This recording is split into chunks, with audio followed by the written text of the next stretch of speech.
राध्या, तुम अपना सामान पैक कर लो, हम तुम्हें घर छोड़कर आते हैं। रजनी, राध्या के साथ ढेर सारा बढ़िया बढ़िया शगुन भेजना भाई, इसके मायके वालों को भी तो पता चले कि मित्तल खानदान में शादी करके उनके घर की बेटी की किस्मत चमक गई है। जी माँ जी, चलो राध्या। राध्या के पग फेरे की रस्म तभी पूरी होगी जब प्रथम उसे लाएगा, और प्रथम तो उसे लाने से रहा।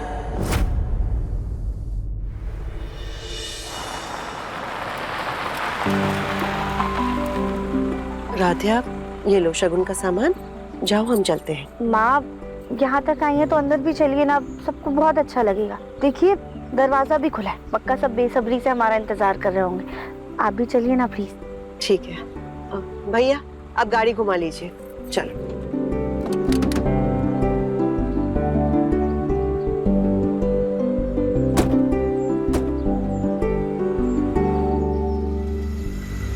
राध्या बेटा, जब बेटी पहले बार मायके आती है ना, तो दहलीज पर पानी की धार देनी होती है। अंदर से ना किसी को बुला लो बाहर। जी। दादी, दादू। बेटा, तुमने फोन करके बता दिया था ना कि तुम आने वाली हो। जी माँ, हमने दादी को फोन किया था। लगता है सब ना आरती की तैयारी कर रहे होंगे, इसलिए इतना समय लग रहा है। मामी, दादी। माँ अंदर अंदर चल के देखते हैं। दादी, दादू, गौरी दीदी।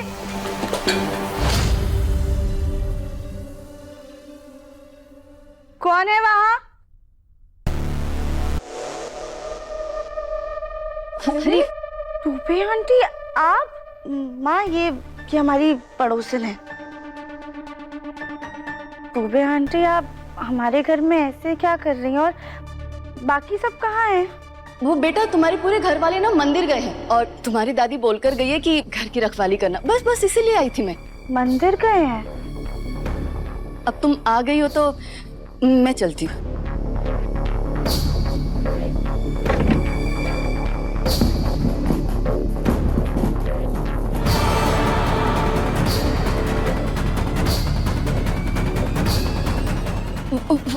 वो बेटा, तुम्हारे घर की रखवाली के चक्कर में ना मैं अपने घर की सब्जी नहीं ला पाई, तो सोचा यहीं से ले लूं।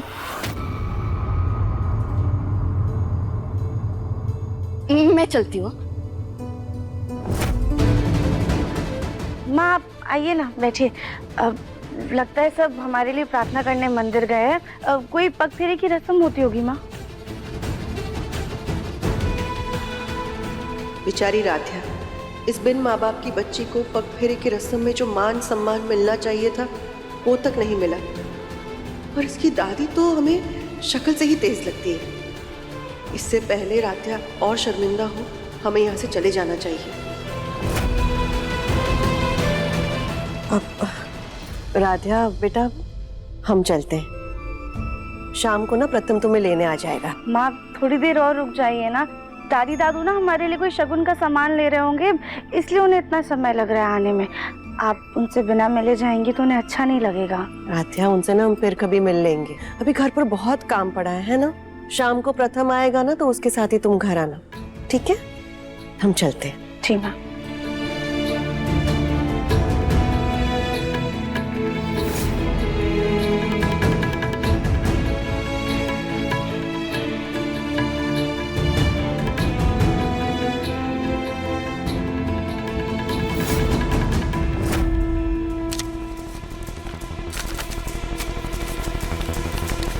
मिस्टर प्रथम, वैसे तो आपके अपने प्रेजेंटेशन में हमें अपनी सारी इंफॉर्मेशन दे दी है, फिर भी हमारे को सवाल है। जी पूछिए। आपने अपने मिठाई के मार्केटिंग और प्रमोशन के बारे में क्या सोचा है? जी मैंने ये सोचा है कि हम ना हैंड रिटन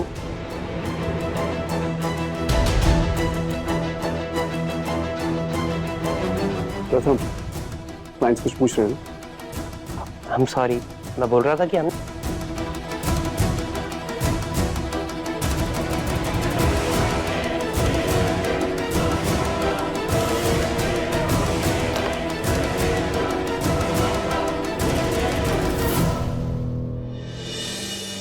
मम्मी, अगर आप आज होती तो इतने दिनों बाद हमें देखकर हमें गले लगा लेती, हमारा दिल से स्वागत करती और पूरे धूमधाम से हमें घर में लाती। आज आपकी बहुत याद आ रही है।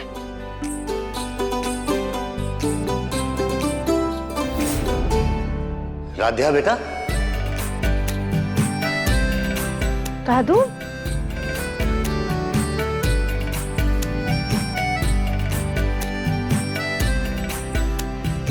बेटा तुम अचानक यहाँ, घर पे सब ठीक है ना? तुम हमें फोन ही कर देती तो कम से कम तुम्हारे स्वागत की तैयारी तो कर लेते।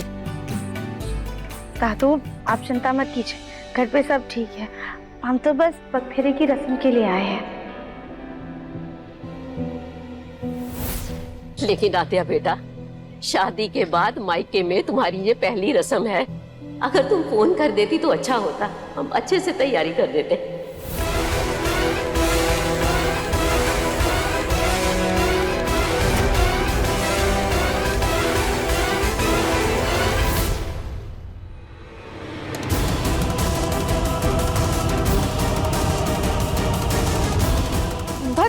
हमारी याददाश्त भी ना बढ़ती उम्र के साथ दिन पर दिन घटती जा रही है। राध्या ने हमें फोन किया था जी, पर हमें लगा कि राध्या कल आने वाली है।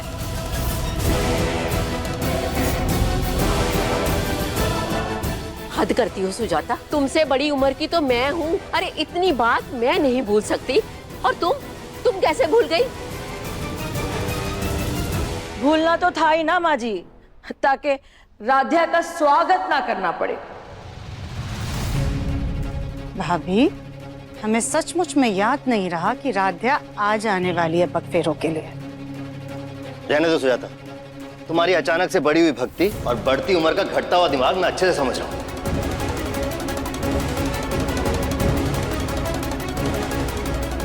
वैसे राध्या, तुम अकेली आई हो क्या? नहीं मामी, माँ आई थी हमें छोड़ने के लिए। हे भगवान, वो भी क्या सोच रही होंगी? हमारी बच्ची रस्म के लिए घर पे आई, उसका स्वागत करने के लिए घर पे कोई भी नहीं था। तुम भी हद करती हो सुजाता, दिमाग कहाँ रहता है तुम्हारा? उस दिन तीज के दिन शगुन की साड़ी बदल के हम सबकी नाक कटा दी।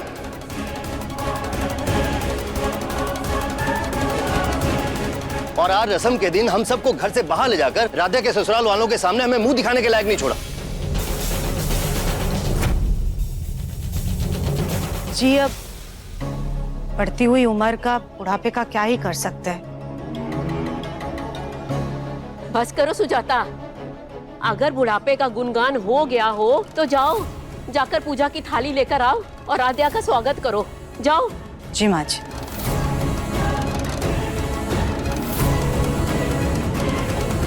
और प्रथम को फोन करके पूछ लेते हैं कि वो राध्या को लेने गया है कि नहीं। अरे आप लोग आ गए, तो इसका मतलब प्रथम राध्या को लेने पहुंच गया ना? माँ, एक्चुअली हम किसी दूसरी मीटिंग से आ रहे हैं और प्रथम किसी दूसरे क्लाइंट के साथ मीटिंग में था। बट आई गेस वो मीटिंग अब तक खत्म हो चुकी होगी और शायद हो सकता है प्रथम राध्या को लेने उसके घर चला गया हो। रजनी जी, आप प्रथम को फोन लगा लीजिए। पूछते हैं।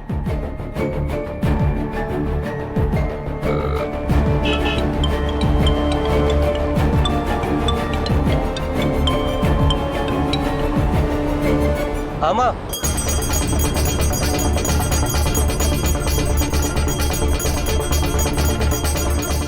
वाह, ये माँ को कौन सी भक्ति सवार हो गई। अरे इस उम्र में शांति से पाठ करने की जगह ये तांडव क्यों कर रही है?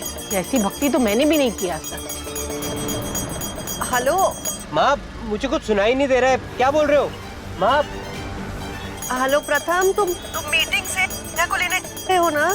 माँ, आवाज नहीं आ रही माँ, बिल्कुल आवाज नहीं आ रही, बहुत शोर है इधर, क्या बोल रहे हो? अरे एक मिनट, हम पूछ रहे हैं कि तुम राधा के घर पहुंच गए हो ना? राध्या के घर? माँ, मैं क्यों जाऊंगा? अरे हेलो बेटा, कुछ सुनाई नहीं दे रहा है। माँ मैं दीदी की दवाई लेने जा रहा हूँ, अभी बहुत जाम लगा है। जैम लगा हुआ है बेटा, पर राध्या के घर चले जाना, ठीक है? माँ अभी मैं बात नहीं कर सकता, आपसे बाद में बात करता हूँ, कोई आवाज नहीं आ रही मुझे।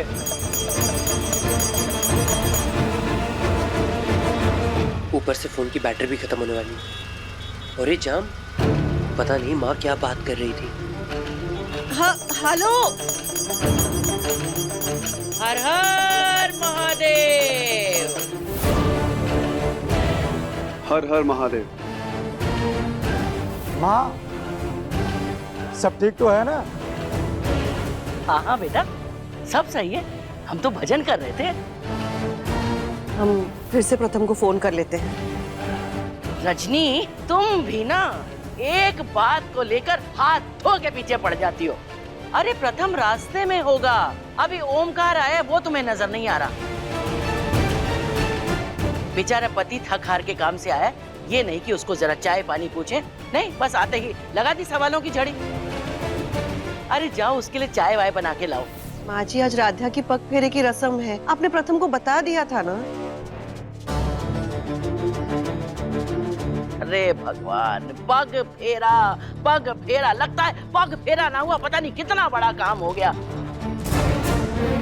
एक बात बताओ, इतनी परवाह तो तुमने अपनी बेटी की नहीं की जितनी उस राध्या के लिए चिंता कर रही हो। अरे सुबह से यही सुन सुन के हमारा तो दिमाग सुन्न हो गया है। अरे जाओ ना, तुमको जो काम बोला वो करो, जाओ। रजनी जी, मेरी चाय ऊपर लेकर आइए।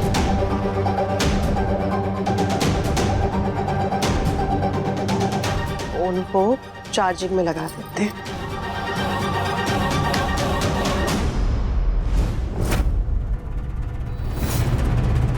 माँ को एक बार फोन करके पूछ ही लेता हूँ कि वो कहना क्या चाहती थी।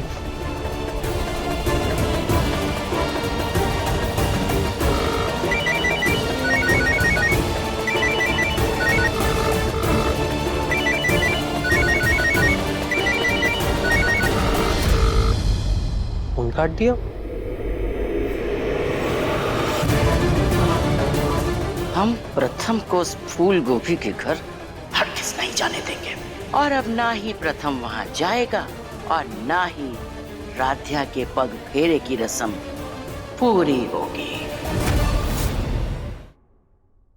हम जानते हैं दादू, लेकिन ऐसी कोई बात नहीं है। प्रथम सर पक्का मीटिंग में फंस गए होंगे। नया नया काम संभाला है ना, तो आजकल काम की जिम्मेदारी थोड़ी ज्यादा है। हे भगवान, मेरा मन बहुत बेचैन हो रहा है। सही समय पर पति पत्नी को पग फेरे से ले नहीं जाता तो पग फेरे की रस्म पूरी नहीं होती, और अधूरी रस्म अच्छा शगुन नहीं है।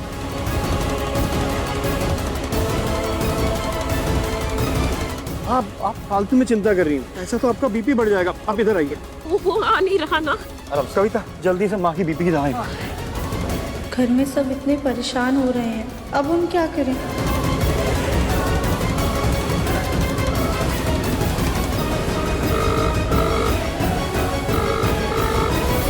प्रथम सर का फोन तो अभी भी बिजी आ रहा है। फोन उठा लो, हो सकता है दामाद जी का फोन हो।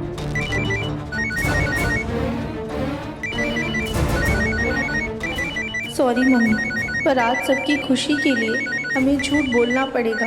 हम सबको परेशान नहीं कर सकते। कुछ कह रही हो, फोन उठाओ।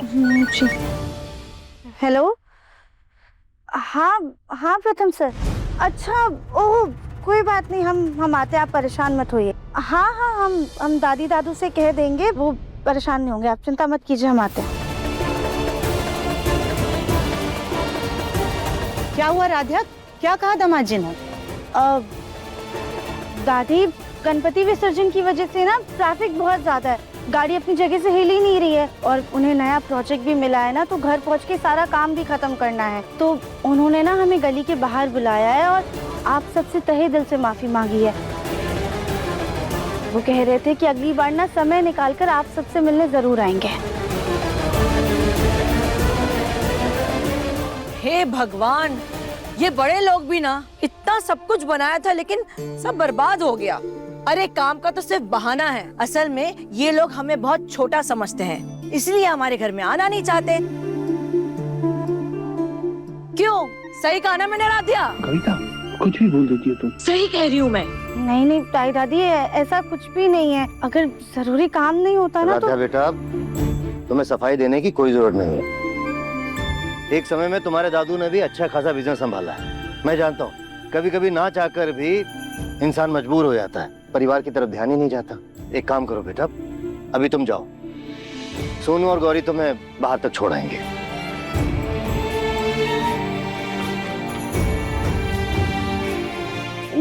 नहीं नहीं दादू, उसकी कोई जरूरत नहीं, हम चले जाएंगे। हाँ राधिया, भाई होने के नाते मैं इतना तो कर ही सकता हूँ। हाँ सोनू बेटा, जाकर ठीक से अपनी बहन को बाहर छोड़ा और अच्छे से अपने जीजा जी से मिल लेना। अरे नहीं दादी, उसकी कोई जरूरत नहीं है। छोटी दादी, गली के बाहर तक तो राधिया अपने आप ही चली जाएगी, और वैसे भी सोनू का इतना बड़ा वाइवा है कल, और मेरा भी बहुत इम्पोर्टेंट इवेंट है, तो हमें उसकी तैयारी करनी है। हाँ सोनू, तुम ना अच्छे से पढ़ाई करो और आप सब लोग भी खाना खा लीजिएगा, चिंता मत कीजिए।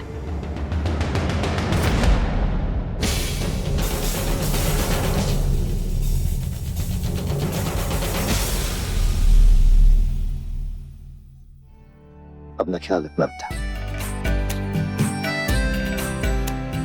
सदा सुहागन रहो।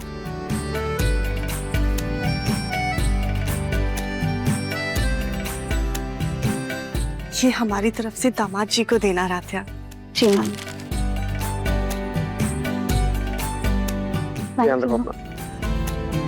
गौरी दीदी, हम चलते हैं, अपना ध्यान रखना। जी।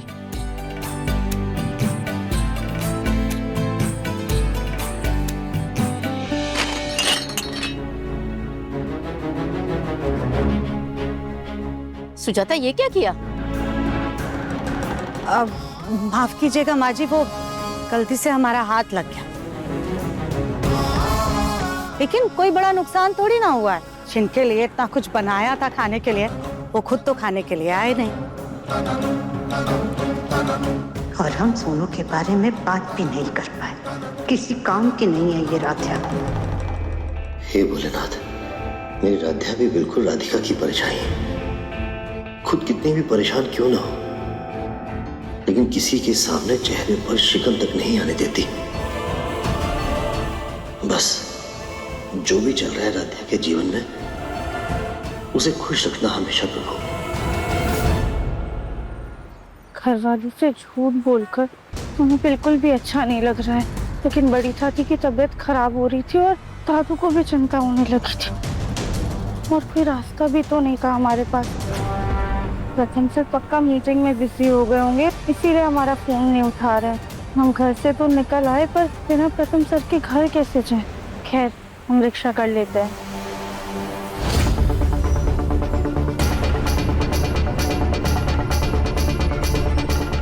राधिया, तू यहाँ क्या कर रही है? और जीजू कहाँ है? वो गौरी दीदी, प्रथम सर वहाँ थोड़ा और आगे मिलने वाले हैं हमें। तेरी शादी क्या हुई तो झूठ भी बोलने लगी?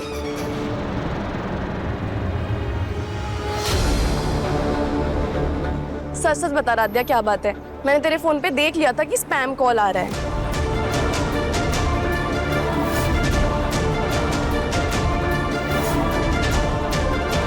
राधिया देख, तू सच सच बता, तेरे ससुराल में सब ठीक है ना? तेरे और जीजू के बीच में सब कुछ ठीक है ना? कहीं निहारिका की वजह से कुछ तो? You know what? तुम कभी निहारिका नहीं बन सकती। नहीं गौरी दीदी, आप अभी कैसी बातें कर रही हैं? राधिया को निहारिका की कॉल के बारे में बताऊं? नहीं, पहले राधिया से ही पूछ लेती हूँ। वो राधिया, तेरी शादी बहुत जल्दबाजी में हुई ना, बस इसके लिए पूछ लिया। गौरी दीदी, सब कुछ ठीक है, और अगर सब ठीक नहीं होता तो हमारी सास हमें सुबह छोड़ने क्यों आती?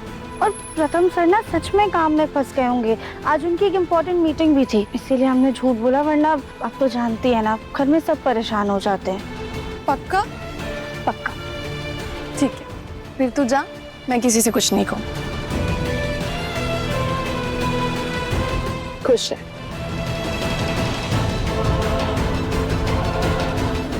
हम चलते हैं।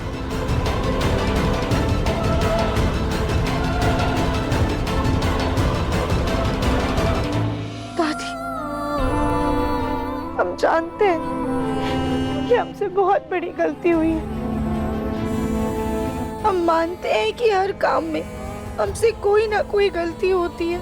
हम परिवार की उम्मीदों पे खरे नहीं उतर पाए। हम मोटे, हमें खाना बनाना नहीं आता, हमें बहुत सारी खामियां हैं। हमसे हमेशा कोई ना कोई गलती होती है। लेकिन माँ, हमारा यकीन कीजिए, हमने जो कुछ भी किया है वो सिर्फ और सिर्फ अपने दादू और बड़ी दादी की तबीयत और उनकी खुशी के लिए किया है। आप लोग को हमें जो सजा देनी आप दे दीजिए, हमें सब मंजूर है। लेकिन हम अपने घर नहीं लौट सकते वापस।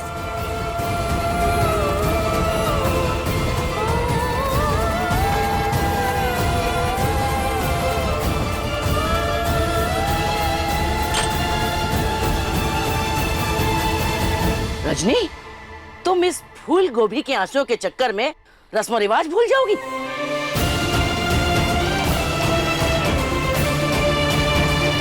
नहीं माँ जी, आज तक मित्तल परिवार के पग फेरे की रस्म का अपमान ना कभी हुआ है और ना ही हम राधिया को ये अपमान करने देंगे।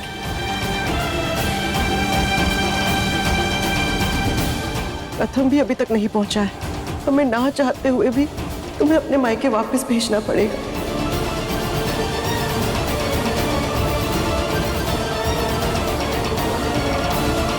लेकिन हम दूसरा मुहूर्त निकलवा कर तुम्हें वापस बुलवा लेंगे। और वो मुहूर्त हम कभी नहीं आने देंगे।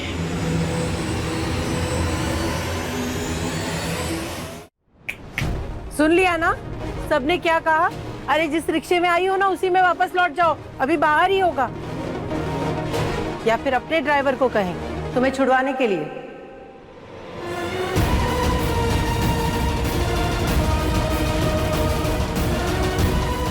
हे भोलेनाथ, अब आप ही हमारी मदद कीजिए। हम ऐसे अपने मायके नहीं जा सकते। हम अपने दादू बड़ी दादी से नजरें कैसे मिलाएंगे?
राधिया, तुम्हारी आंखें 360 डिग्री घूमती हैं, तो उल्टा क्यों चल रही थी?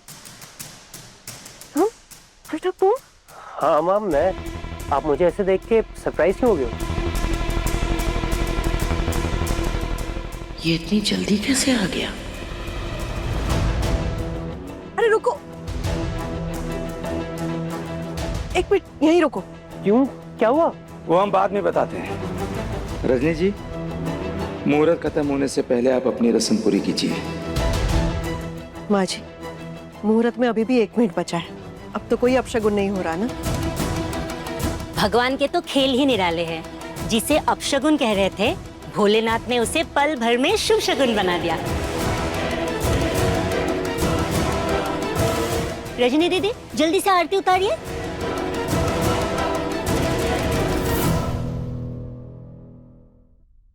राधिया, आप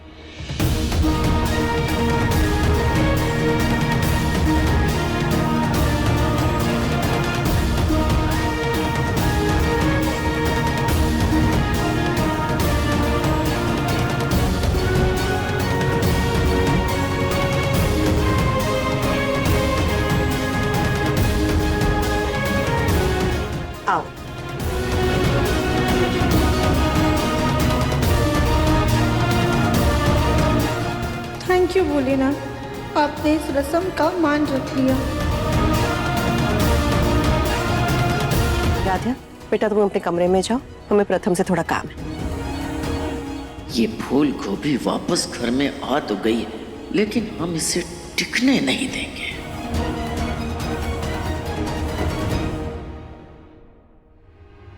एक मिनट रुको, तुम मेरे साथ कमरे में आओ।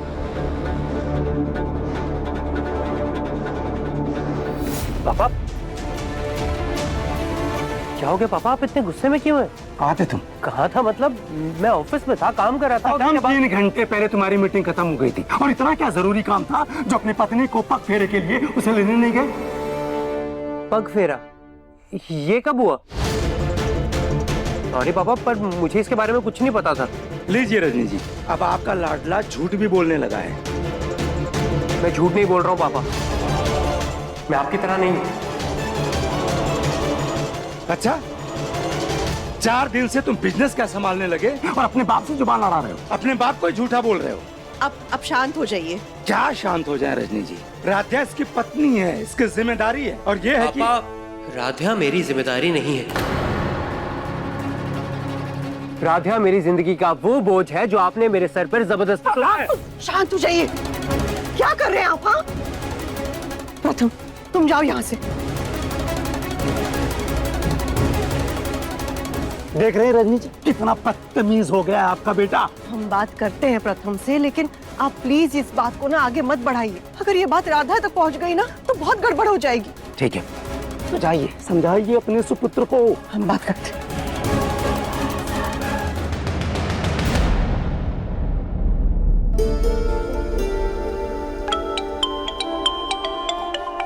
दादू, नमस्ते दादू। माफ करना राधा बेटा, इतनी रात को फोन करके परेशान कर रहा हूँ। दिल बहुत बेचैन हो रहा था, इसीलिए मन की तसल्ली के लिए तुझे फोन कर लिया। बस ये जानना था तू ठीक ठाक पहुँच गई थी ना?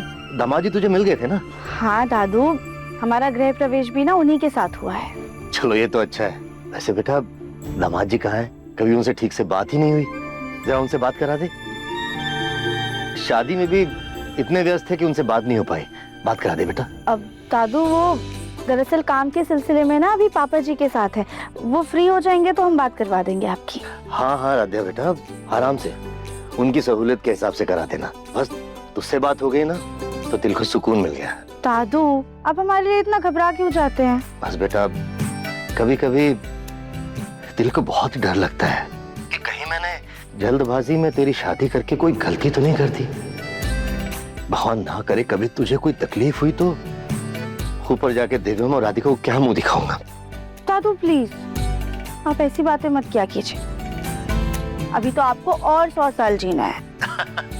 तेरा बस चले तो अपने दादू को अजर अमर कर दे तू। बस तू खुश रहे, मेरी तो यही आखिरी इच्छा है बेटा। दादू आप हमारी चिंता बिल्कुल मत कीजिए, हम यहाँ पे बहुत खुश हैं। खुश कैसे नहीं होगी, इतना बड़ा खानदान और इतना सुंदर पति जो मिल गया है। सड़क से उठ के महलों में आ बैठी है। आज तो तू किसी तरीके से आ गई है, लेकिन इसे इसकी औकात दिखा के रहेंगे। प्रथम रुको, हमारी बात तो सुनो। ये क्या तरीका हुआ अपने पापा से बात करने का? हाँ माँ तो आप ही बताओ कि फिर मैं क्या करूँ? आप भी तो सिर्फ उन्हीं की साइड लेती हो ना। और माँ जब मुझे पता ही नहीं था कि पग फेरा है तो मैं राधा को लेने क्यों जाऊंगा? कितनी बार मैंने कोशिश की कि मैं आप लोगों को ये बात बता सकूं, लेकिन आप लोग कुछ सुनना ही नहीं चाहते। और पापा सिर्फ गुस्से पे गुस्सा किए जा रहे हैं। प्रथम हमने खुद तुम्हें फोन पे बोला था कि राधा के घर जाना है। माँ उस समय ना बहुत शोर था, कुछ आवाज नहीं आ रही थी मुझे। मैंने आपको बताया था ना, शायद से आपने भी नहीं सुना, लेकिन मैं दादी की दवाई लेने के लिए वैद्य जी के यहाँ जा रहा था। और आप भी जानते हैं कि वैद्य जी कितना दूर रहते हैं। माँ जी की दवाई लेने? हाँ, दादी का कॉल आया था कि उन्हें दवाइयाँ चाहिए, तो उन्होंने मुझे कहा था कि दवाइयाँ लेके आने के लिए। हम पूछ रहे थे कि आपने प्रथम को बता दिया था ना कि आज उसे पग फेरे की रस्म के लिए जाना है। अरे भाई प्रथम मीटिंग में गया है, जब वो फ्री होगा बता देंगे हम उसको। हेलो प्रथम, तुम मीटिंग से राधा को लेने जा रहे हो ना? और माँ मैंने तो आपको कॉल भी किया था, लेकिन आपने नहीं उठाया। अब बताओ इसमें भी मेरी गलती है क्या? प्रथम क्या तुम्हें सच में पग फेरे के बारे में कुछ भी नहीं पता था? हाँ माँ, कितनी बार कहूँ, मुझे कुछ नहीं पता था। ठीक है बेटा, अब शायद कोई गलतफहमी हुई होगी। तुम जाओ अपने कमरे में, जाके आराम करो। तुम्हारे पापा से हम बात कर लेंगे।